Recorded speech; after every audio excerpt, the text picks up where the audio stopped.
Tout a commencé quand les autorités de ce pays ont décidé de passer les concours de nomination des mandataires dans les sociétés SNEL, Régie des eaux et Foner. C'est ainsi que j'ai constaté et j'ai commencé à subir beaucoup d'attaques. J'ai passé 1 année et demie avec l'IGF. Il n'a jamais eu de remarques de gestion. On a cheminé sans problème. Voyant que l'IGF n'a pas trouvé les moyens de m'éliminer, ils ont procédé autrement. Ils sont passés par les réseaux sociaux. C'était à la recherche de moyens comment m'éliminer. Après enquête, apparemment, ils n'ont pas trouvé de quoi m'éliminer. Ils se sont pris autrement. Le procès de présumé détournement à la Société nationale d'électricité entre dans sa phase décisive. Après la plaidoirie et la réquisition du ministère public, il ne reste que l'arrêt de la Cour attendu dans les jours à venir. L'organe de la loi a requis 6 ans de servitude pénale pour l'ancien directeur général de la SNEL, Jean Bosco Kayombo. Le mouvement des défenseurs de la République qui suit de près cette affaire qualifie d'une vaste blague cette réquisition. Il s'est fait que les magistrats accusateurs a soutenu devant la Cour que M. Kayombo Kayan Jean Bosco, ex-DG de la SNEL, a détourné, notez, 1.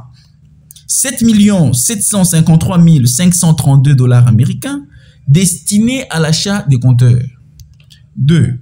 207 018 $ américains payés à la société Petro-Africa qui avait livré les huiles impropres. Mais écoutez, notez bien. Il a détourné l'argent qu'il a payé à la société qui avait livré des huiles. Comprenez l'incohérence. Je poursuis. 15 millions de rentes destinées à l'achat des ambulances. 247 356 $ américains le 18 juillet 2019. 128 303 $ américains le 27 novembre 2020. 1 999,33 $ américains de l'assurance maladie et couverture des soins. Le mouvement des défenseurs de la République, le MDR en sigle, s'est livré au calcul de savoir l'addition de toutes ces sommes donnerait quel montant. Tenez que nous sommes à plus de 11 millions de $ américains de détournés. Combien d'écoles? Combien d'hôpitaux?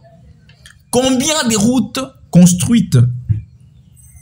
Et pour tous ces détournements, les magistrats accusateurs, le ministère public donc, n'a requis ou demandé à la Cour des condamnés, monsieur Jean Bosco Kayombo, que à 6 ans.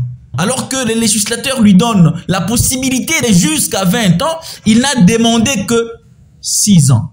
Pour le MDR, ceci est un aveu pour l'accusation que Jean Bosco Kayombo est totalement innocent.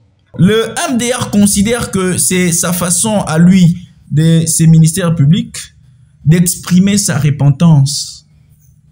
Parce que après, il y a eu quand même une conscience chez lui qui a travaillé, lui disant, pourquoi est-ce que vous allez demander autant de peines pour des gens que vous connaissez innocents? Le MDR considère que l'innocence de M. Jean Bosco Kayombo a parlé au ministère public. Mutombo Baji, porte-parole du MDR, est également revenu sur l'incohérence autour des 2 faits qui caractérisent ce dossier, à savoir la déposition de l'inspecteur général des finances, chef des services, qui n'a aucunement prouvé un quelconque détournement par Jean Bosco Kayombo, et l'insuffisance des preuves de détournement produites par le ministère public. Maître Dodo, qui se trouve être l'avocat de M. Jean Bosco Kayan, avait juré le premier jour du procès que si le ministère public produisait seulement une seule preuve, j'ai dit bien une seule preuve écrite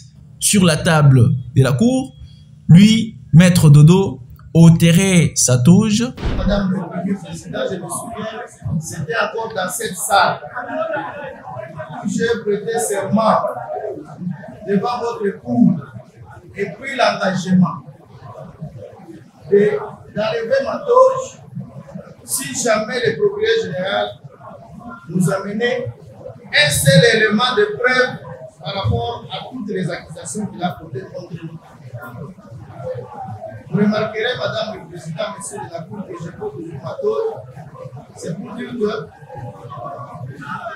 nous sommes arrivés à la fin du procès.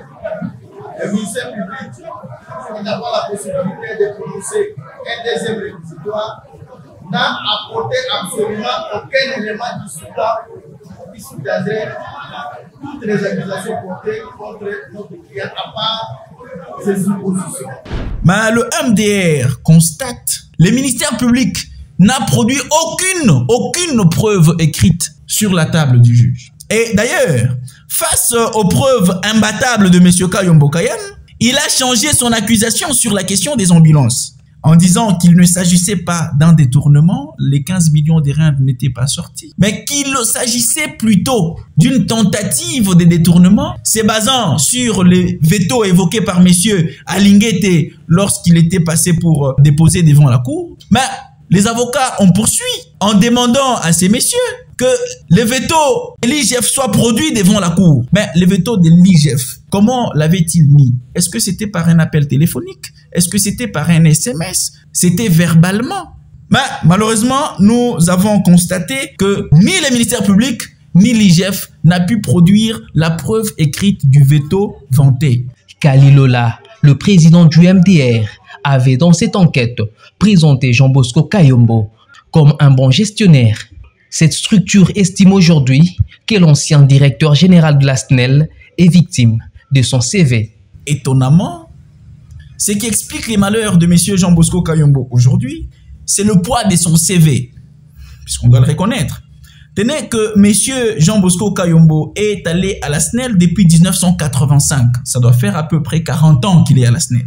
Il est allé étudier en Côte d'Ivoire avec la bourse de la SNEL, c'est-à-dire que c'est la SNEL qui a payé le frais pour que Jean Bosco Kayombo puisse faire ses études en Côte d'Ivoire après qu'il a gagné le concours. Mais à son retour, on va l'engager à la SNEL. Et lui-même l'a dit, c'est depuis que les autorités de ces pays ont décidé d'ouvrir l'appel à candidature pour devenir DG SNEL, pour devenir DG Régie des eaux, pour devenir etc., que mon malheur a commencé.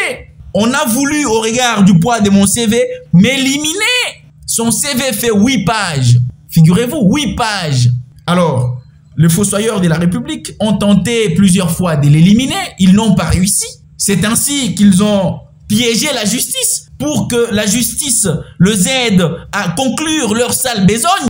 En dépit de cette situation, le mouvement des défenseurs de la République reste confiant en la justice et appelle à la vigilance afin que ceux qu'ils qualifient des ennemis de la République n'accomplissent pas leur sale besogne. Au niveau de MDR, nous restons confiants puisque nous disons que la Cour a tout compris et qu'elle va rendre l'arrêt dans le sens d'acquitter M. Jean Bosco Kayombo et ses collaborateurs.